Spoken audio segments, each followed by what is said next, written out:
So I was watching the X Zone TV channel last night when I was abducted by aliens, and they kept repeating to me over and over again, simultv.com, simultv.com. What's simultv.com? That's what I asked them. They had it written on the side of their UFO. How do you spell that? UFO. No, I mean simultv.com. simultv.com. simultv.com. Right. simultv.com. Interesting that you were abducted by aliens in a simultv.com UFO last night. Oh, yeah? Yeah. Now that you mention it, I remember now last night I was awakened from a deep sleep. My great-grandmother was standing there. She said she'd come from the hereafter to tell me about simultv.com. She even spelled it out for me. simultv.com, sonny boy. simultv.com. simultv.com, sonny boy. Wow. Yeah. Guys, you'll never guess what my psychic guru just told me. simultv.com. Exactly. Are you guys psychic too? Of course. We all know about simultv.com. simultv.com.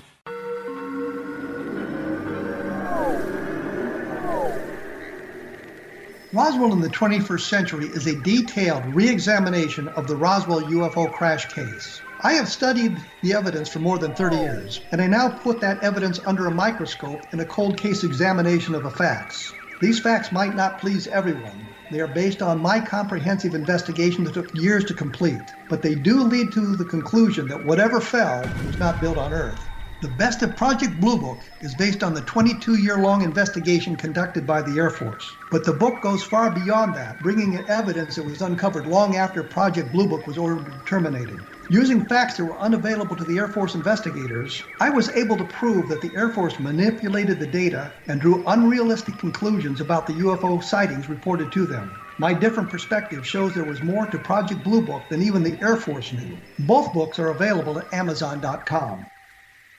Join Patty Conklin and Healing Within Radio each week. More than entertainment, Healing Within offers educational, useful tools for everyday life. Listen for help overcoming fear, anxiety, and depression. Patty knows about eliminating cancer, MS, dementia, Parkinson's, and a host of illnesses that we face every day. Life can be good. Life is good. All you need are simple tools to start changing your life.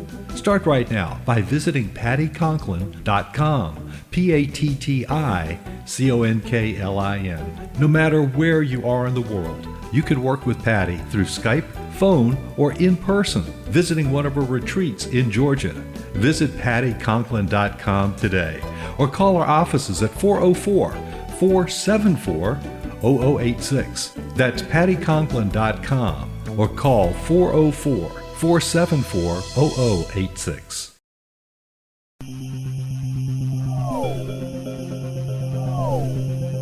This is A Different Perspective with Kevin Randle. Kevin is a retired United States Army Lieutenant Colonel who has studied UFOs for more than 50 years. His military training has provided him with unique insight into military operations and UFO research. Kevin has investigated many of the most mysterious cases and has been consulted for dozens of documentaries and been interviewed on hundreds of radio and television programs about UFOs. Considered to be one of the leading experts on the Roswell UFO crash, Kevin has written more than 25 books about UFOs, including Roswell in the 21st Century and Encounter in the Desert, a re-examination of the Socorro UFO landing. Now here's the host of A Different Perspective, Kevin Randle. And welcome to this edition of A Different Perspective. I am, in fact, Kevin Randle. And I think it's pretty impressive that I retired as a lieutenant colonel. Gee whiz. Who would have thunk? Many, many years ago. I'm going to be joined here momentarily by Tom Carey, who is a native Philadelphian, or Pennsylvanian, I suppose. Holds a degree from Temple University, a BS in Business Administration, and California State University, Sacramento, an MA in Anthropology. He also attended the University of Toronto's Ph.D. program in anthropology. So he got a lot deeper in anthropology than I did. I only studied it as an undergraduate. An Air Force veteran who held a top secret crypto clearance, Tom is now a retired Philadelphia area businessman. He has been a MUFON State Director, a Special Investigator for CUFOS, which is the Center for UFO Studies, and a member of the CUFOS Board of Directors. Tom began investigating aspects of the Roswell crash in 1991 and has since 1998, teamed with Don Schmitt. Tom has written more than 40 published articles about Roswell, has contributed to a number of books, not to mention having co-written a number of Roswell-related books himself. His newest book is Roswell, the Chronological Pictorial, and coming out on June 15th is the newest book titled Roswell, the Ultimate Cold Case Closed. Tom has been a guest on many radio programs, including A Different Perspective, which is the only one I'm going to mention, just for the nastiness of it, I suppose. He has appeared in a number of television documentaries and programs as well. Tom, welcome to A Different Perspective. Nice to be with you, Kevin. And Tom, I should have mentioned while I was giving the biography, you are a charter member of the Kenneth Tobey fan club. I am certainly a charter member of, as far as I know, there are only two members, me and you. Yes. And for those who are interested, Kenneth Tobey starred in The Thing, the original Thing movie, The Thing from Another World. And he did Beast from 20,000 Fathoms. And if you watch many shows, you see him appear in minor roles, bigger roles. He was on Perry Mason a number of times as one of the attorneys opposing Raymond Burr. I saw him in the what was that, the not the Goonies, but the little critters. What was that one? He played a gas station owner where Hoyt Axton tried to sell him a smokeless ashtray. Oh, that was the with the Gremlins. The Gremlins, yes. Okay, this all began. I'm getting away from Kenneth Tobey. This all began, meaning a number of weeks ago, I had Don Schmitt on the program, and I asked him a question about Glenn Dennis. Did he still buy the Glenn Dennis story? And he gave the answer. You apparently listened to that program and were not happy with his response, and sent me some information about it. And I thought, well, I'd have you on the program and talk about your perspective of Glenn Dennis. So let's just start off that way. Do you still buy into the Glenn Dennis story? Well, we Don and I, we gave a lot of thought to the Glenn Dennis story, and our final conclusion was, because we had a number of other witnesses who recall Glenn talking about the phone calls, of receiving the calls from the Roswell base, inquiring about the child-sized caskets. So that part of the story we do attribute to Glenn. Either he took the calls or somebody told them about them, but he was aware, and he spoke to others about receiving the childlike calls for the childlike caskets at the Ballard's funeral home. One of the fellows we talked to was a judge, and I think he's passed away by now, but he was a judge, and he recalled Glenn talking about it. So we do believe that part of the story. Why would they need child-sized coffins? Well, obviously for child-sized bodies. Why couldn't they put them in just normal-sized coffins?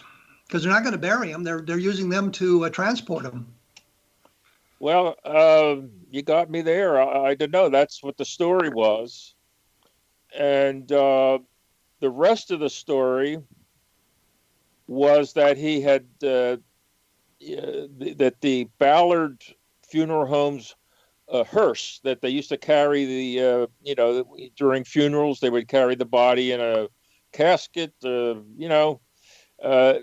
hearse also doubled as a ambulance in town. They had the contract for ambulance service for the town of Roswell. And I don't know that if I was injured, I'd like to go to the hospital in a hearse. That wouldn't be a good sign for me. But nevertheless, just to be fair, a lot of small towns, especially back in the 40s, the mortuary service did run the ambulance service as well. So that's not an unusual arrangement. Well, it's not an arrangement that I would like if I was injured. That's the point I was trying to make. But not arguing the point, just trying to make sure that the audience understands that this was something that wasn't that uncommon back in the 1940s. That I was just trying to get a cheap laugh. That's all. So didn't make it, did you? Usually to a larger audience it does, but you know, we're an audience of two here, and only one was laughing, and so that was you. the rest of the story was that he carried an injured somebody to an injured airman to the base.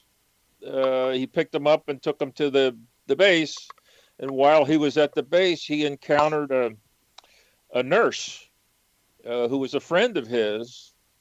That you know, she was apparently part of an aborted alien autopsy, let's call it. And she saw Glenn, and she said, "Glenn, get out of here! You're going to get in trouble. You got to get out of here." And then he ran into this red-haired officer and a black sergeant, who started really browbeating him to get out of there, et cetera, et cetera. And the next day he meets with the nurse, and she says, "Oh, I was part of an alien autopsy, but we had to stop it because the smell was so bad." And so he had her draw in a prescription pad what the aliens look like. And and she was very sick, and so she had to leave. And so that was the last time he saw her, because when he tried to look her up again, she had been transferred over to England, where she was subsequently killed in an aircraft accident. Do we know the name of the nurse? I'm sorry? Do you know the name of the nurse? Yes. I was going to get to that. So when I joined the team of Randle and Schmitt back in the early 90s, I was looking for the archaeologist, and you were looking assiduously for the nurse, as you know, besides others. And the name that Glenn had given you was Naomi Maria Self. No, the name Glenn Dennis gave me was Naomi Self. He gave Carl Flock the name Naomi Maria Self. Well, I certainly that was a point taken. And the other side of that coin, which I think is important, is when he gave me the name of the nurse, he made me swear never to tell anybody what her name was, and to never even suggest that I knew the name as we began our search for the nurse. And the next thing I know, Phil Klass has the name. And he didn't get it from me, and he didn't get it from Don, and I'm sure he got it from Carl Flock. And he also had the name. He didn't get it from me either. So. Well, he also had the name Naomi Maria Self, only with 2 F's on the end of self instead of 1. Well, the point being that at some point, I don't know how long you searched for the nurse, whether it was 1 year, 2 years, but at some point when you could not locate the nurse under the name he gave you as ever being in the military, you confronted Glenn, and he said, "Oh, I gave you a phony name." Yeah, that's sort of the story. Actually, Vic Golubic was the one that I confronted Glenn with that information. But I worked with the police officer, as a matter of fact, trying to trace down anybody with that name who'd been a nurse. I'd gotten the morning reports, or attempted to get the morning reports from the base, so that we could check those against sudden transfers and the like. But I'm going to have to stop us right here, given the time. And when we come back, we'll get a little bit deeper into the nurse and whether that story really makes any sense at all, given what we know about Glenn Dennis and what he talked about since then. Before we go away, I'd like to say I want to thank all of you who purchased a copy of the Best of Project Blue Book. It's been up and down on the various Amazon bestseller lists, which I appreciate immensely. If you read the book and you like to think about writing a review, because that does help us so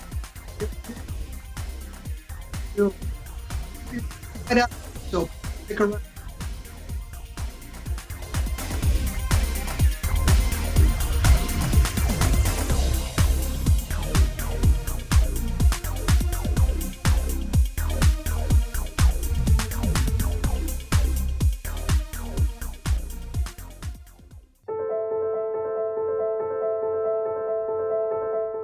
Are you looking for psychic services that empower as well as provide accurate information? Jenny is a third-generation psychic with extensive esoteric training. A practicing professional intuitive for over 30 years, her accuracy is astounding.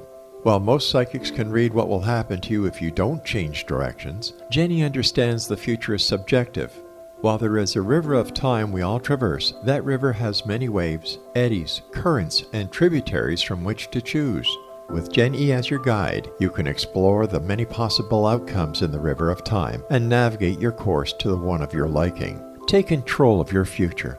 Book your life-changing session with Jenny today at www.gen-e.net. That's www.gen-e.net.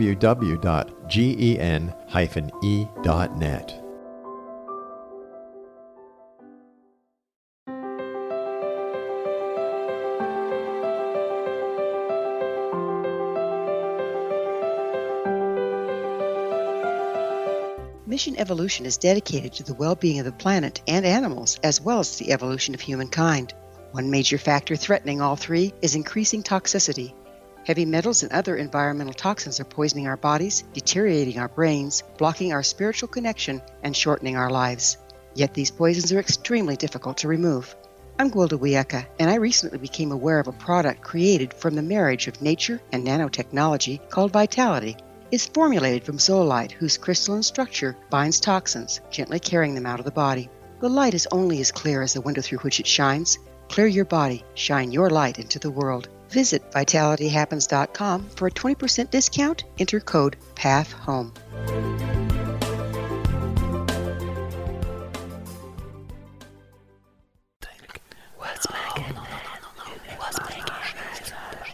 In the mid-1990s, I was approached by a young woman who believed she'd been abducted by alien creatures.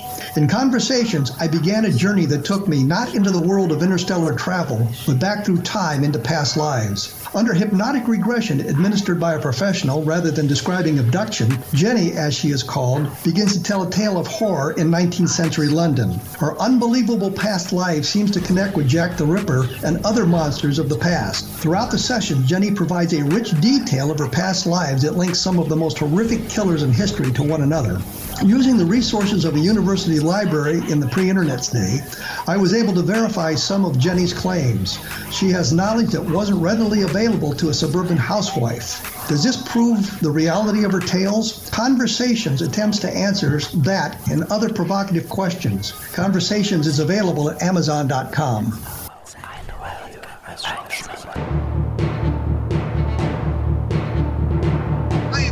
By Tom Carey. We are doing our best to maintain social distancing, him being nowhere near me at the time, but being hundreds of miles away. So we're doing a good job at that. His latest book is the Roswell, the Chronological Pictorial, and the newest book, the one coming out in June, is Roswell, the Ultimate Cold Case Closed. The website is roswellinvestigator.com. Roswell Investigator, all one word and all lowercase. Mine, of course, is www.kevinrandle.blogspot.com. And I will have more information posted there sometime in the next few hours, I suppose. When we went away, I was, I guess, lecturing. Probably shouldn't use that term. In the search for the nurse, because I think that's an important part of the Glenn Dennis story. And what I was mentioning was that I'd tried to get the morning reports, and Tom will know as well as I do, and anybody who's been in the military will know. Military units in that time frame filled out a morning report every morning, and it told people who was on leave, who had transferred in, who had transferred out, who was sick in the hospital, who was off on TDY. It gave the number of people present at that location for duty. So if you were on TDY, your name would appear in the morning report. When you checked into the unit, your name would appear, and when you left the unit, your name would appear. I had gone to St. Louis, and by gone to St. Louis, I mean I wrote them a letter and said I would like the morning reports for the medical squadron at the 509th Bomb Group in Roswell, New Mexico on these dates, and they sent me the HHC, which is the headquarters company, which is no help whatsoever. Vic Golubeck managed to get the morning reports for, I think, from the beginning of 1946 through the end of 1947. So if there was a nurse named Naomi Self or Naomi Maria Self, her name would have appeared on the morning report, either signing into the unit or when she signed out. And because Glenn said she'd left almost immediately after the events in July, her name should have been on the morning report, and it was not. We were able to get, and by we, I mean Vic Goljubek again, was able to get a list of 125,000 women who had been nurses in the military from basically World War I on through 1947. Her name didn't appear anywhere there. And he also checked the civilian nurses, and who might have been working at the base in some capacity, and couldn't find her there either. So we concluded that there was no nurse named Naomi Self. And when confronted with that information, as Tom pointed out, Glenn said, no, that wasn't her name. He said to us at the time, I'll give you the name, but it won't be the right name. He never said anything like that. And that we went off on this years-long search for Naomi Self for no apparent reason. So Tom, here's where we are now. We know her name isn't Naomi Self. We know Glenn lied about that. Did you find a nurse that might fit the criteria? Well, to pick it up from where we left off, every July, I would go down to Roswell during festival. You know, we would give talks. And we even made some special investigative trips down there. And when Glenn was still alive, I would ask him about the nurse, you know, and he would never give me a name, but he would give me sort of hints of what she looked like, et cetera, et cetera. And it was clear to me that he was using the nurse who's in the yearbook. Her name is Adeline Fanton. That was the nurse he was describing. And I came to the conclusion that he was using her, not that she was the real nurse, but that was the nurse in his story, knowing full well that she was already dead. So it's not somebody we could interview because she was already dead. She died in the 1950s of some, not an accident or anything, but she had some sort of, she succumbed to some congenital disease. I don't know exactly what it was, but she was dead by the mid 1950s. So we could never interview her, and she was a convenient straw man, let's say, to use for his story. So that's where I left it. I said, well, we're never going to get to the bottom of this, so I never paid any attention to it from that point on. Well, lo and behold, and you know this, Kevin, lots of times you'll get somebody saying, oh, I got somebody who, you don't want to talk to me, you want to talk to Joey Blowy over here. He's the one that's got all of the information. He'll really give you a lot. You go call up Joey Blowy and he doesn't have anything. So, you know, you're all enthused, and then it turns out to be nothing. And oftentimes you get information from the least expected sources. Okay. And that's what happened here. In 2008, I brought my wife, Doreen, down to festival, to the July festival. And so while we were down there, I said, oh, let me show you the sites of Roswell, if you can believe that one. But I said, let me show you some of the sites of Roswell. And we found ourselves over by the New Mexico Military Institute's football stadium. They have a football stadium, which I'm sure you saw, you know, yourself. And so I'm looking through the fence at the stadium and the grass and, you know, the splendor of the football stadium. And I hear my wife saying, Tom, over here. So I walk over to her, and there is a bronze plaque that was erected in 1987.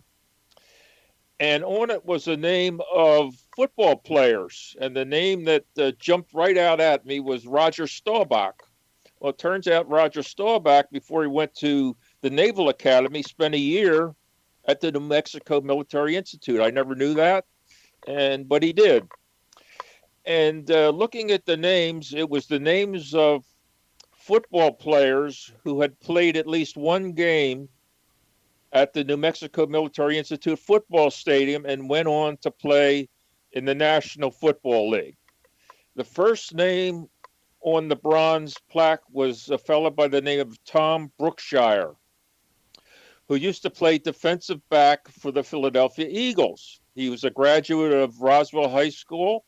I never even knew I didn't know he was from Roswell, but there he was, right? The first name, the year was 1949, where he played football on the stadium turf.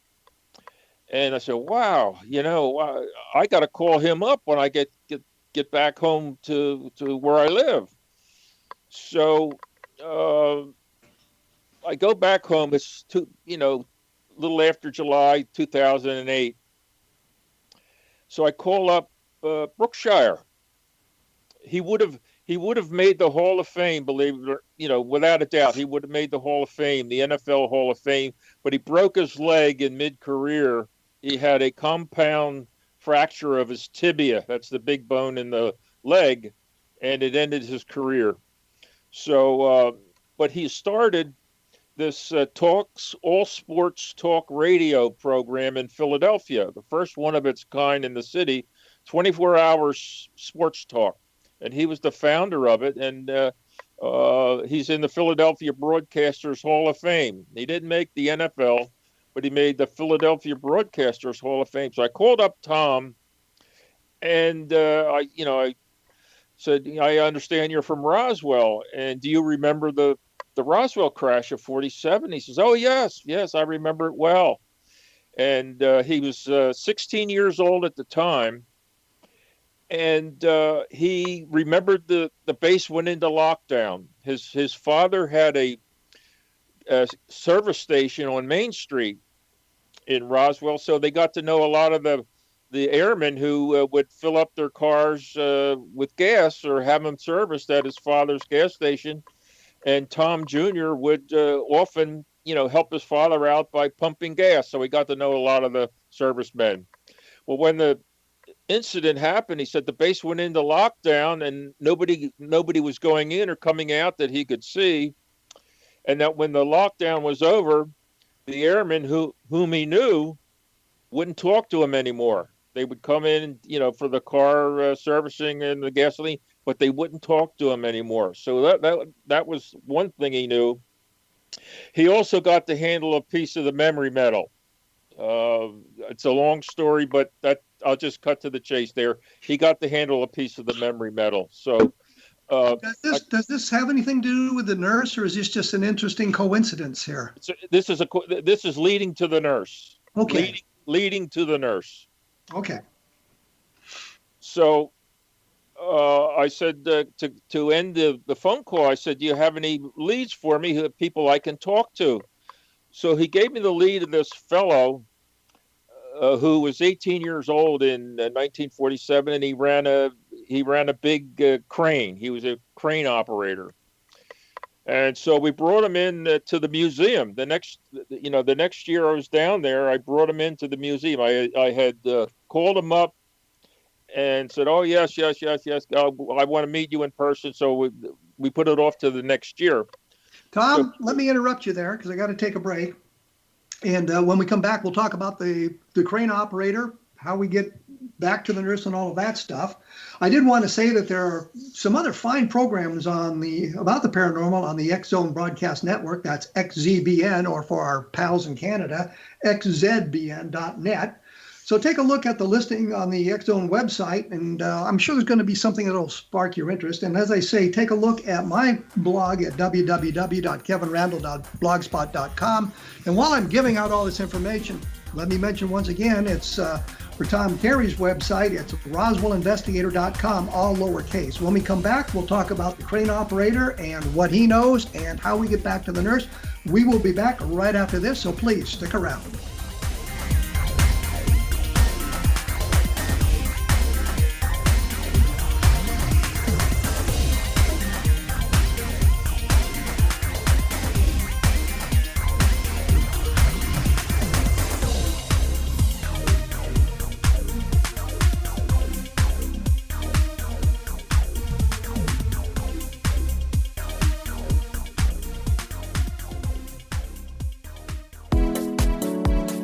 How would your life change if you could develop the business and personal skills that you need in order to make more money? Do you want to learn how to achieve your big life goals faster?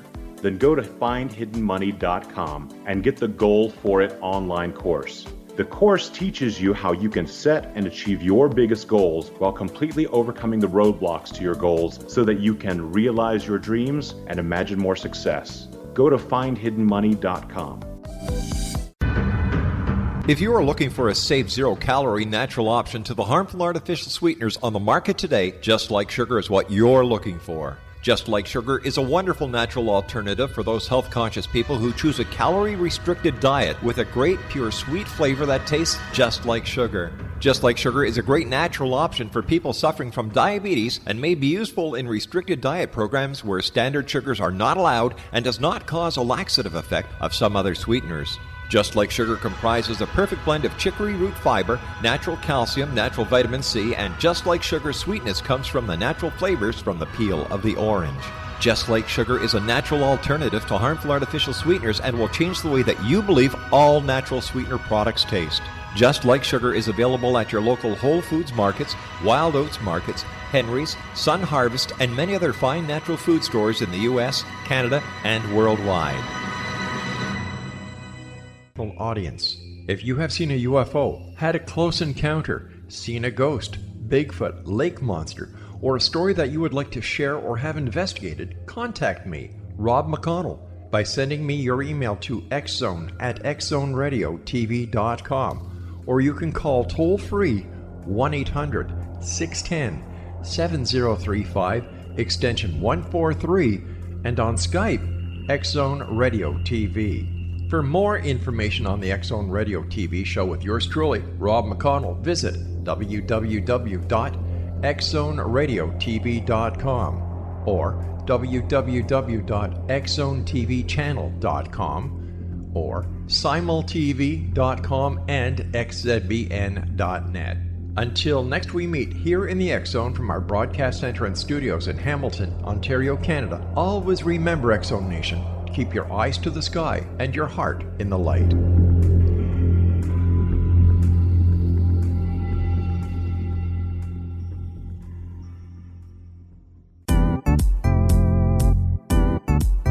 Memorable dynamic presentations are a not-so-secret weapon in the business world. Do you have a powerful message that must be shared, but you haven't found a way to deliver that message? Do you want to be known as a top public speaker who gets amazing results? Are you ready to create and deliver your powerful message? Thomas Hides can help you create and deliver your speech to get the results you desire. Visit iconquality.com.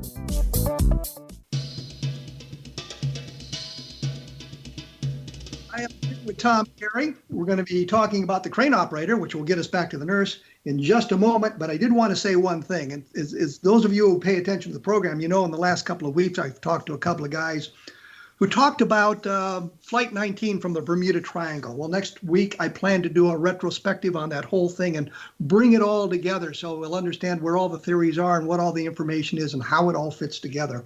So we'll be doing that next week. And I just thought I'd mention that, and I'll mention it again at the end of the program.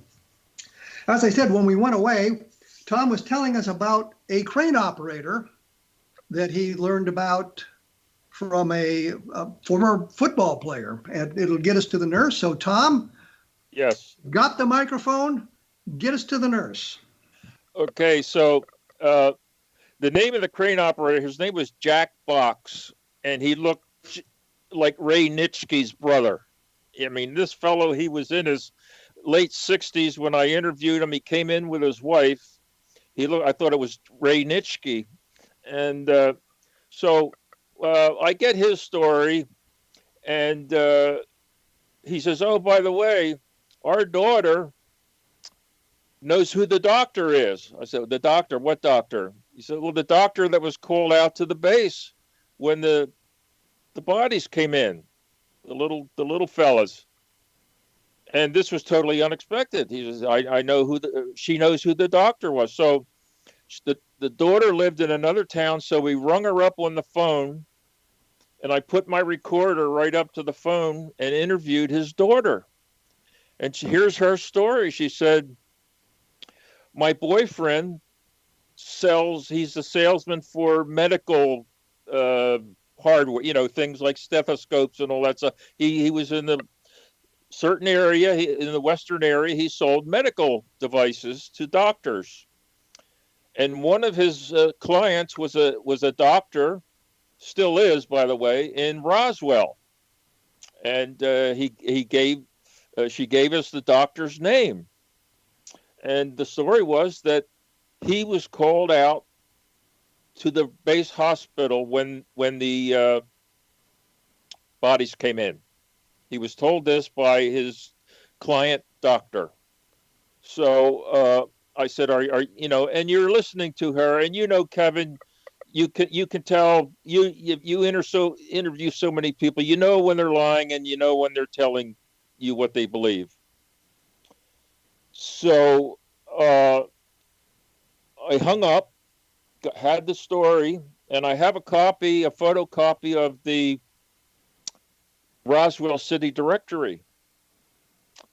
And it was this doctor's father who was called out to the base. So I looked them up in the directory. I have a copy of, not the original, but a photocopy of the 1947 City Directory. And sure enough, here was this guy, the doctor who he was talking about. I said, by golly, that was the doctor. And you know yourself that they not only give the name, but they also give the vocation of the person that's listed in the city directories. It said, so-and-so doctor, physician for Marshall and Marshall Clinic, physician clinic. There was a clinic in town called Marshall and Marshall, Ira Marshall and his brother. So I said, oh my goodness, that was the doctor. Well, how does that get us to the nurse? Well, every now and then I just skim through the city directory, seeing what I can see.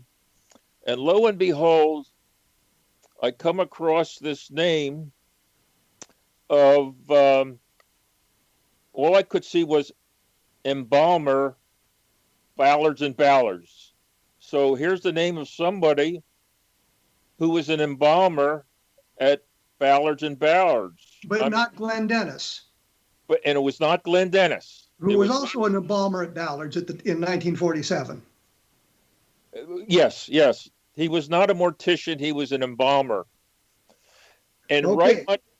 right under this fellow's name was his wife. They had a separate entry for his wife. And it said, Nurse Marshall and Marshall Clinic. So here you have a nurse working at Marshall and Marshall's clinic, and her husband is an embalmer at Ballard's Funeral Home. So I put two and two together. I said, oh my goodness, this is where Glenn got the story.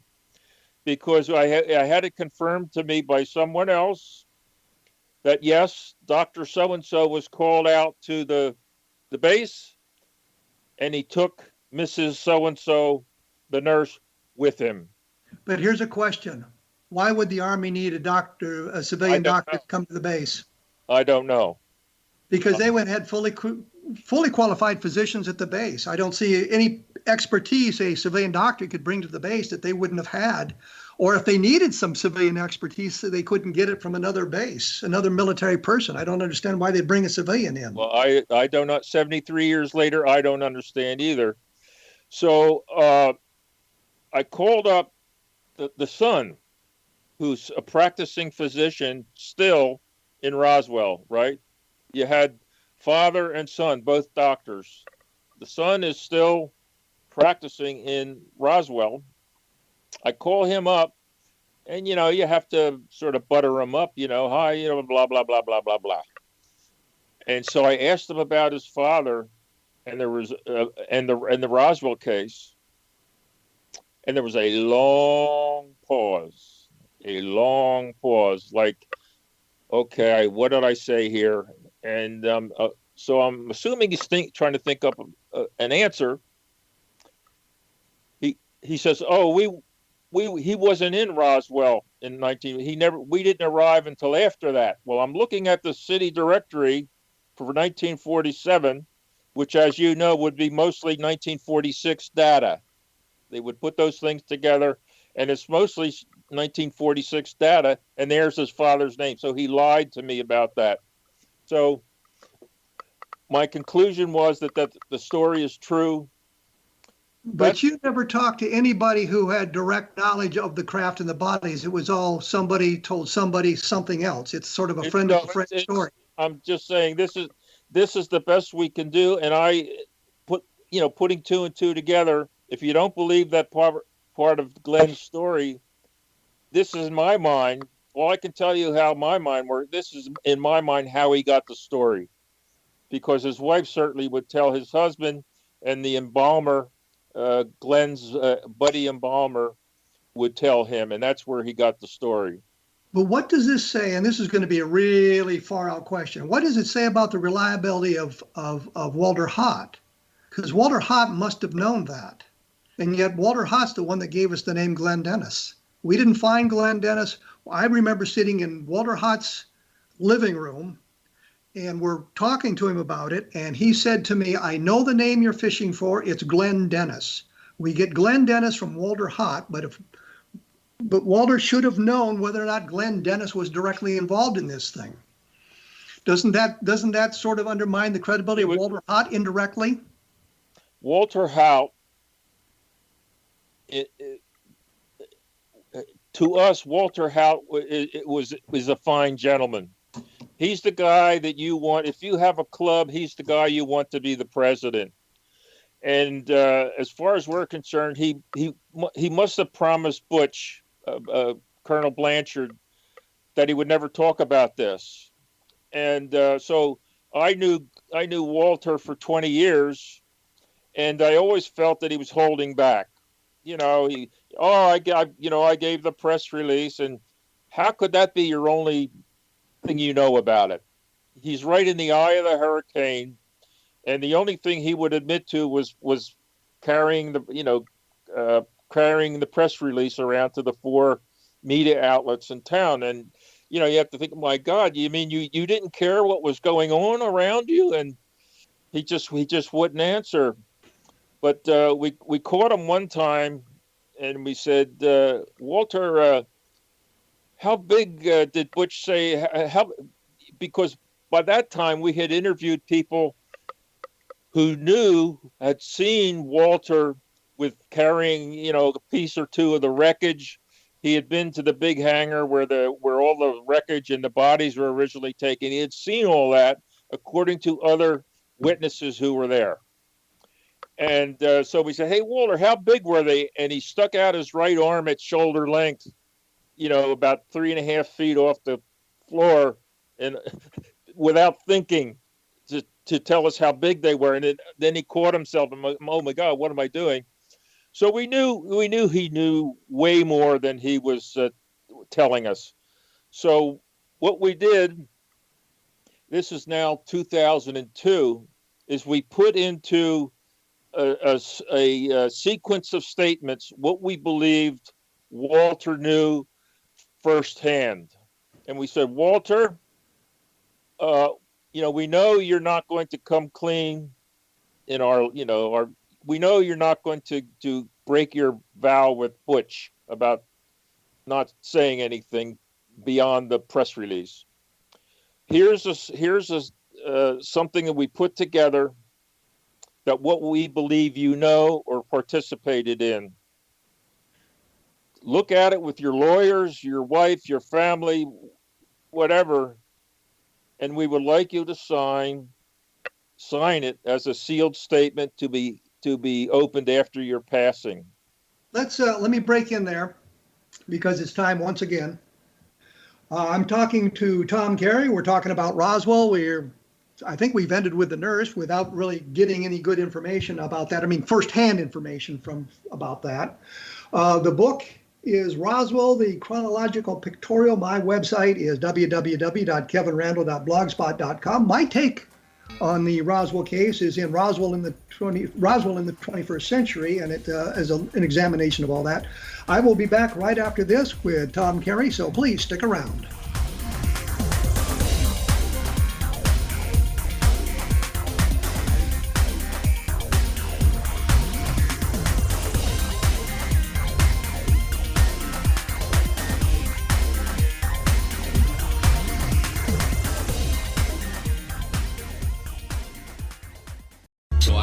the X Zone TV channel last night when I was abducted by aliens, and they kept repeating to me over and over again, simultv.com, simultv.com. What's simultv.com? That's what I asked them. They had it written on the side of their UFO. How do you spell that? UFO. No, I mean simultv.com. simultv.com. simultv.com. Right. simultv.com. Interesting that you were abducted by aliens in a simultv.com UFO last night. Oh, yeah? Yeah. Now that you mention it, I remember now last night I was awakened from a deep sleep. My great-grandmother was standing there. She said she come from the hereafter to tell me about simultv.com. She even spelled it out for me. simultv.com, sonny boy. simultv.com. simultv.com, sonny boy. Wow. Yeah. Guys, you'll never guess what my psychic guru just told me. simultv.com. Exactly. Are you guys psychic too? Of course. We all know about simultv.com. simultv.com.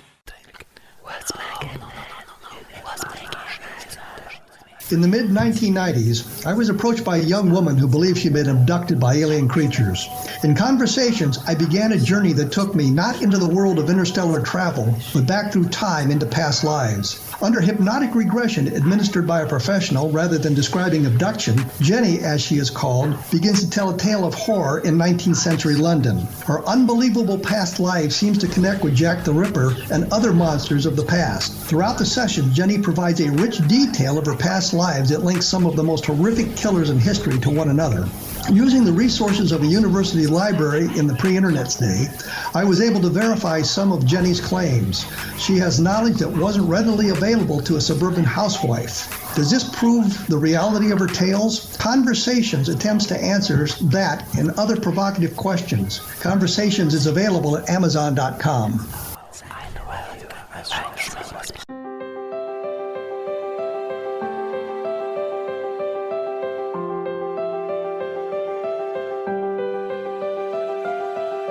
Mission Evolution is dedicated to the well-being of the planet and animals, as well as the evolution of humankind. One major factor threatening all three is increasing toxicity. Heavy metals and other environmental toxins are poisoning our bodies, deteriorating our brains, blocking our spiritual connection, and shortening our lives. Yet these poisons are extremely difficult to remove. I'm Gwilda Wiyaka, and I recently became aware of a product created from the marriage of nature and nanotechnology called Vitality. It's formulated from zoolite, whose crystalline structure binds toxins, gently carrying them out of the body. The light is only as clear as the window through which it shines. Clear your body, shine your light into the world. Visit vitalityhappens.com for a 20% discount. Enter code PATHHOME.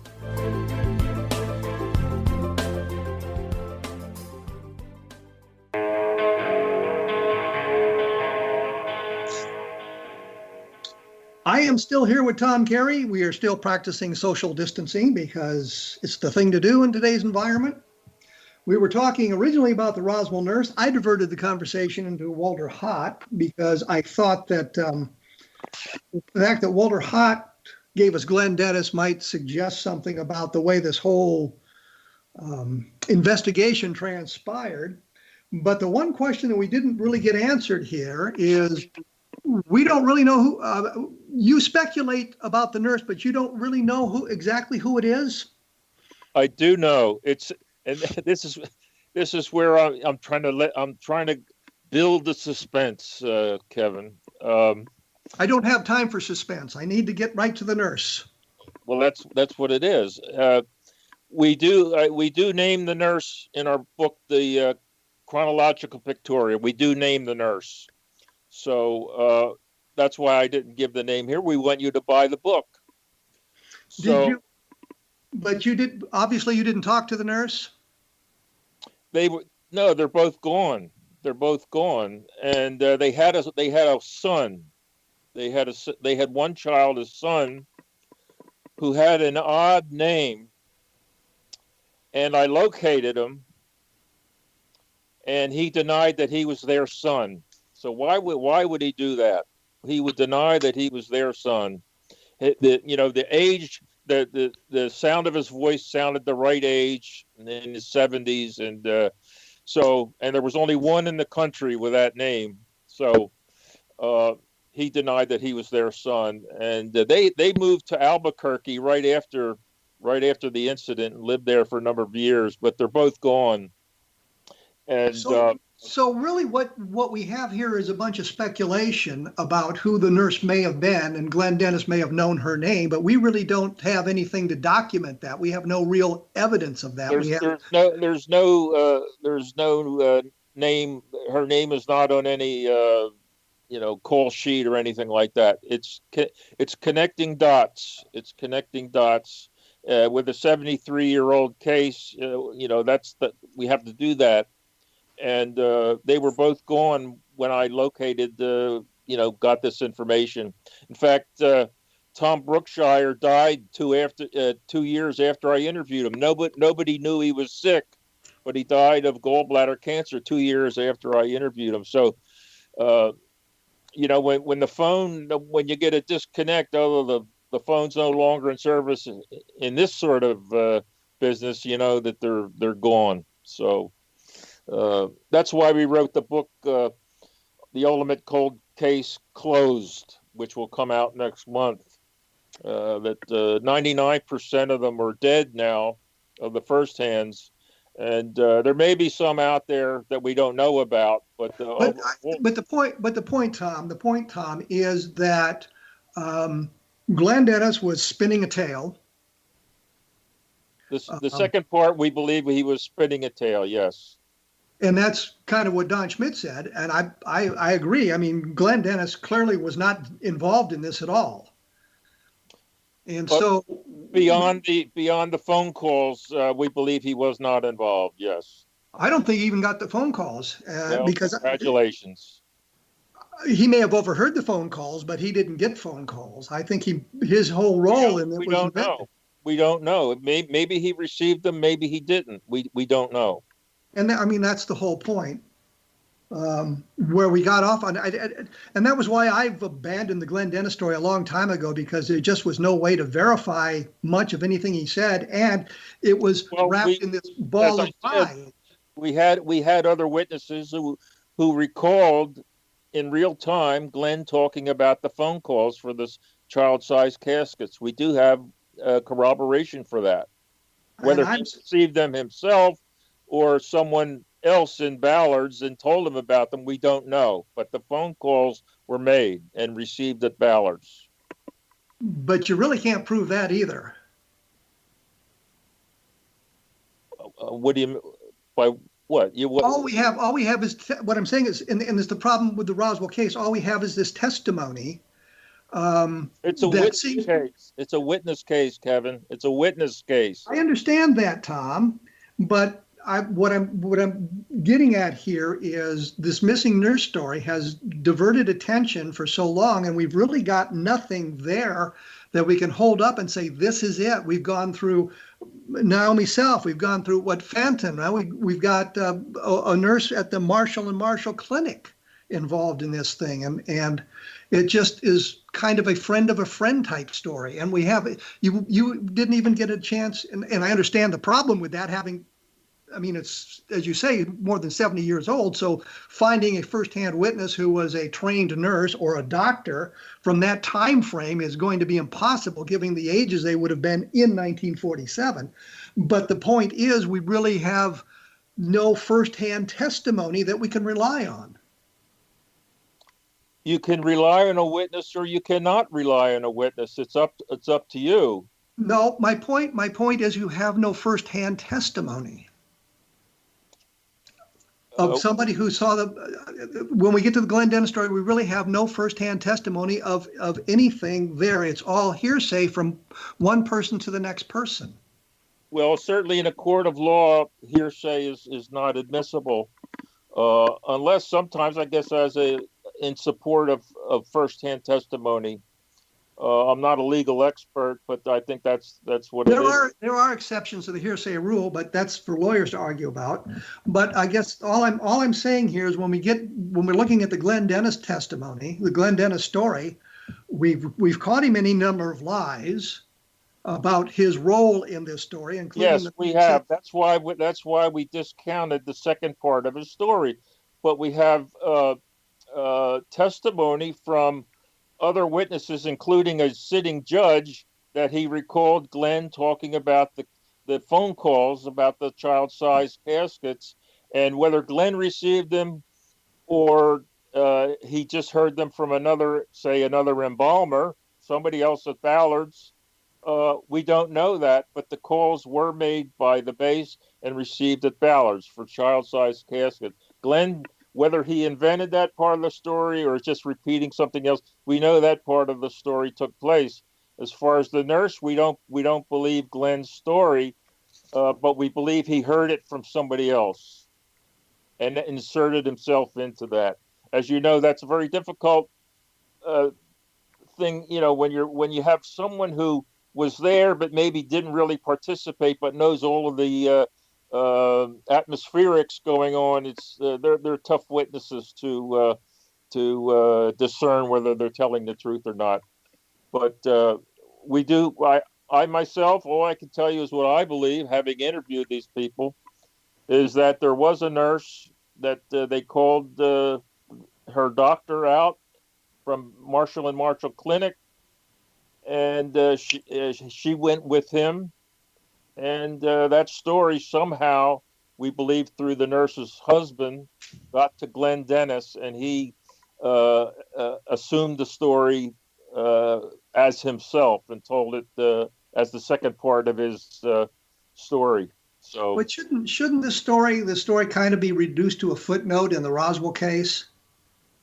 Because it does lead us off in directions we really don't go. Well, the reason it's not a footnote is that he went on television with this story several times. And I understand that. I'm saying it in today's environment, we should reduce it to a footnote in the story because it just doesn't make a lot of sense, and there's so much wrong with it. Well, you asked about it.